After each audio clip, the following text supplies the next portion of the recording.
Дай Боже здоров'я усім, хто натиснув гумбічку телевізора каналу ЮА, аби обзирати програму «Русинська родина». Наша срібна земля дуже багата на таланти. Має жень, коли Господь роздавав подарки, та верна нашого Закарпаття талант відіти і творити красоту. І ниць хочу вас познайомити із інтересною майстриню народного іскусства Андріану Пілков, котра жує у селі Павлово.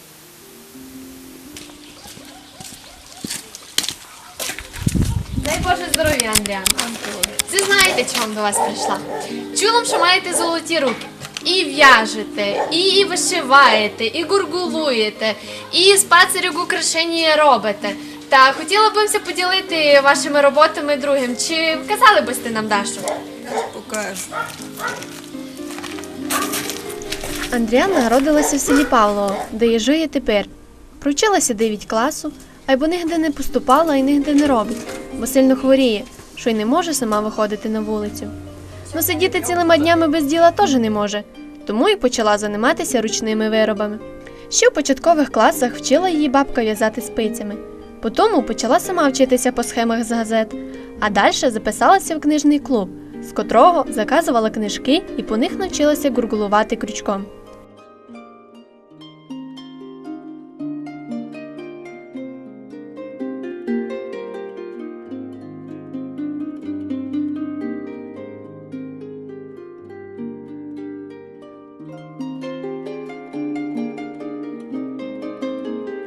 У мене до вас перше питання, як і коли почалася ваша така творча робота?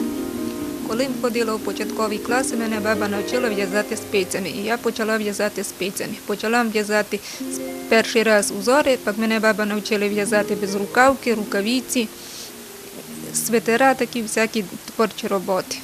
Пізніше, коли вже пішла в 5 клас, мама виписала газету «Порадницю», там усякі схеми. І я почала по схемах в'язати. Там і вишивання всякі суть, і писанки робити, браслети з бісера, і я почала тим займатися. В'язала таку безрукавку своїми руками рідній мамі.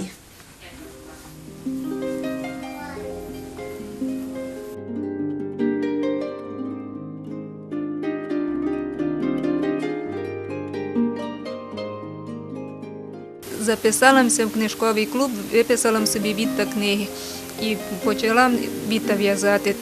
Почала в'язати безрукавки, рукавиці, носки, свитера. А після того виписала собі з книжного клубу книгу «В'язання гачком» і навчилася в'язати гачком салфетки. І почала в'язати салфетки. Відділа маєте дуже багато красивих салфеток, зв'язаних гачком. Чи могли б ви нам показати, як ви то в'яжете? Так, покажу. Андріана нав'язала так много салфеток, що вже їй надоїло, та й рішила зайнятися ще деяким видом роботи. З того часу почала вишивати хрестиком ікону. А має файну цимборку тьотю Олену, котра, як чула, що Андріана любить вишивати Божі образи, та подарила їй все своє полотно і нитки, не взявши при тому ні копійки за матеріал. Як прийшла ідея вишивати іменно ікону? Нав'язала вже багато салфеток, то вже не мала чим займатися, маю дуже хорошу цимборку, вони мені до мене прийшли, кажуть мені, чому ти нічим не займаєшся. І я їм сказала, вже не маю що вишивати, що в'язати, що робити, а вони мені сказали, кіть хочеш, я тобі принесу своє полотно і будеш вишивати. А я кажу, не маю ниток, вони кажуть, і принесу тобі нитки і вшитку. Вони мені принесли полотно і я почала вишивати, почала першу роботу вишивати Божу ікону. Коли ми почала вишивати Божу ікону, вони коли подивилися, що Божа ікона, принесли мені все своє полотно, всі свої нитки і ходять у Львів туди до своїх подруг. Та коли куди йдуть, мені купують мені такої тамка нитки, бо тамка мало менше ціни, та як тут. І всі мені там мої роботи покупають. Коли вишила свою ікону, я на тому не остановила, знайшла у Порадниці ікону Покров Пресвятої Богородиці. І ще там одну і вишила, подарила до храму Божого. І одну велику ікону подарила своєму рідному братові Васильові.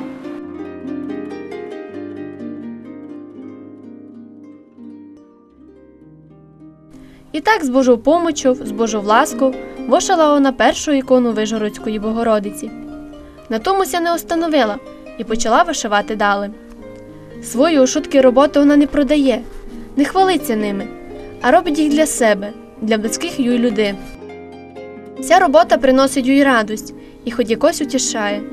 Головна героїня каже, що коли їй на душі неспокійно, то все береся вишивати ікону і таким способом знаходить у тому розраду. Перед початком усякого діла, коли Андріана береться за роботу, то обов'язково молиться, бо Бог їй дав силу закончити початоє.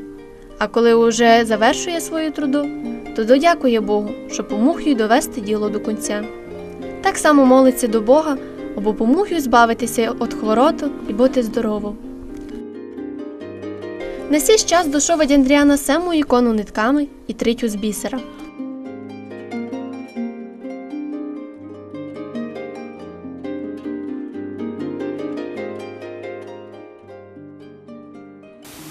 Ми знаходимося в храмі святого пророка Ілії.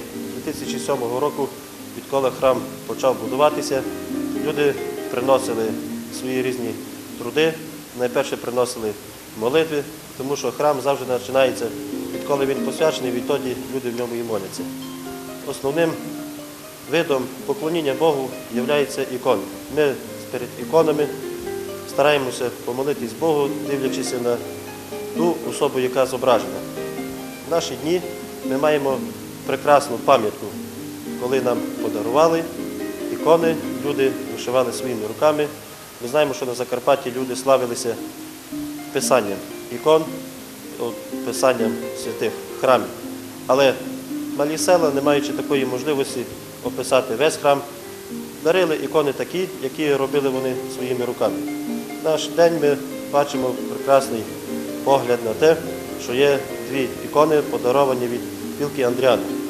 Людина, яка займається тим вдома, яка ограничена трошки своїм здоров'ям, але не залишає того ентузіазму і перед Богом, перед Святою Богородицею.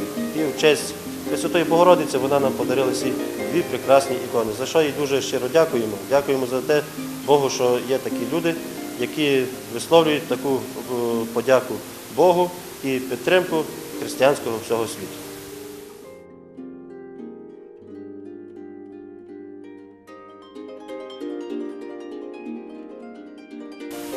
Андріані ми бажаємо творчої наснаги від Бога. Завжди, коли до неї ми приходимо на молитву, вона завжди перебуває у тому радісному стані своєї творчої роботи.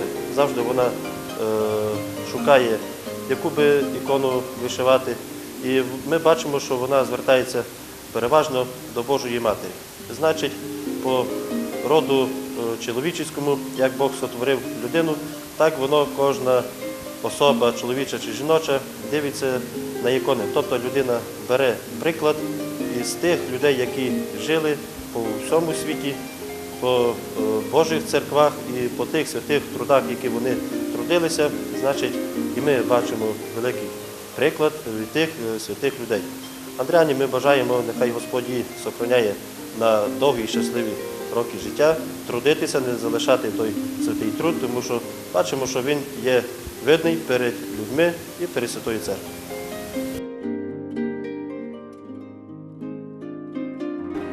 Коли вишивав, прошу помочі учителя Ісуса Христа, щоб поміг мені дошити мою роботу, Божу святу ікону Пресвятої Богородиці.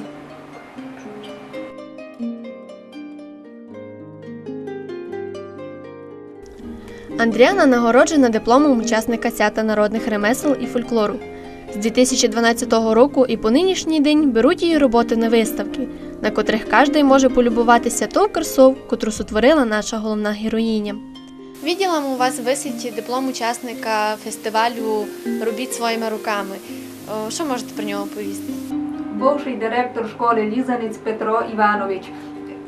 Вони бачили мою роботу, брали її у Тиваву на виставу. І мені там дали диплом. Тепер кілька разів до школи треба дати на виставу деякі вироби, та вони все приходять і беруть від мене всю мою роботу.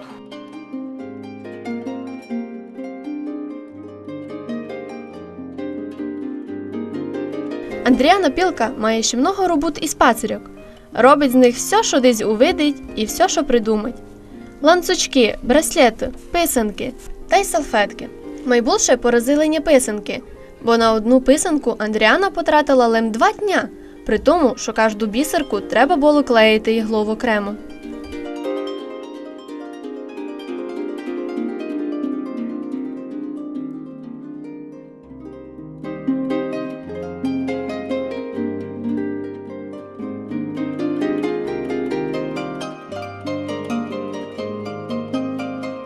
Замітила, що стоять у вас писанки із бісера. Як ви їх робили і кілька часу на них ушло? Знайшла дуже файні схеми по вишиванні у порадниці і купила собі бісер, почала брати голкою по одній бісерині, мастила клеєю писанку і по одній бісерині клеїла. На одну писанку тратила часу 2 дня. Ви ж стоїть у вас тут дуже красива салфетка з бісера. Що б ви могли про неї розказати? Я у газеті порадниці знайшла дуже такі красиві завушниці. І я почала робити мало більшими, як там були показані. Я одну завушницю до другої соєдиняла та почала робитися така гарна салфетка.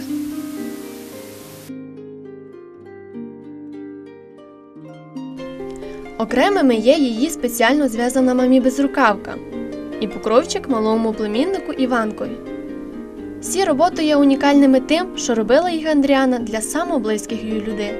Вона вірить, що роботи, зроблені своїми руками, будуть гріти не лим тіло, а й душу.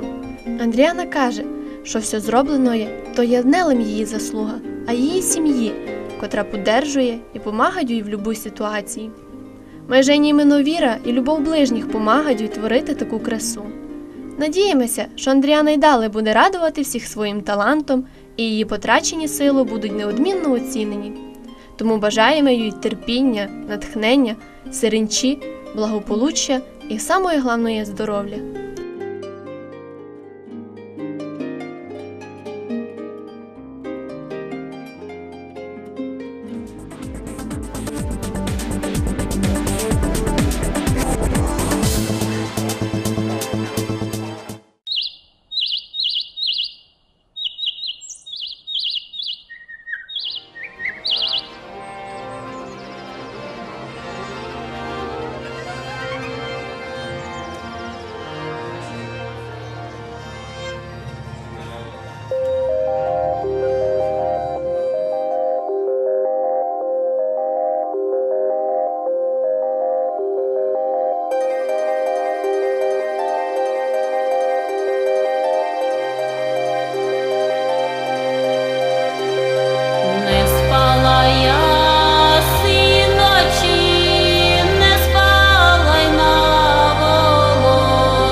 крайня, там, де хата крайня.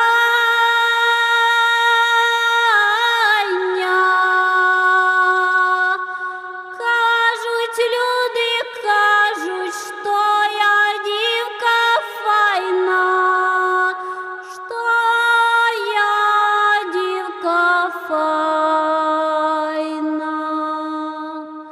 Красна была красна, доким воли пасла, доким воли пасла.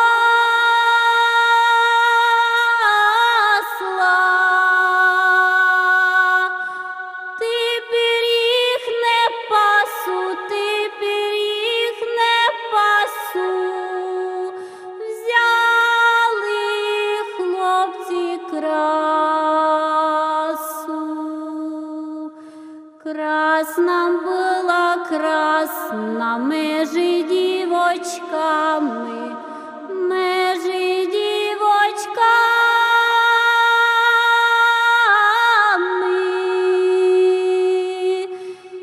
Як біла лилія, як біла лилія, межі квіточками.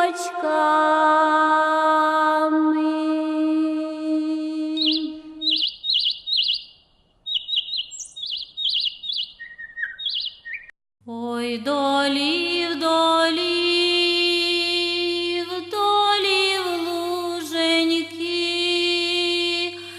ой, пливусь туди бистрі річеньки, нанесли собі райськоє древо, райськоє древо з трьома вершками. В єднім вершечку сив соколонько, у другім вершечку сива кунонька, а в третім вершечку ластов'ято.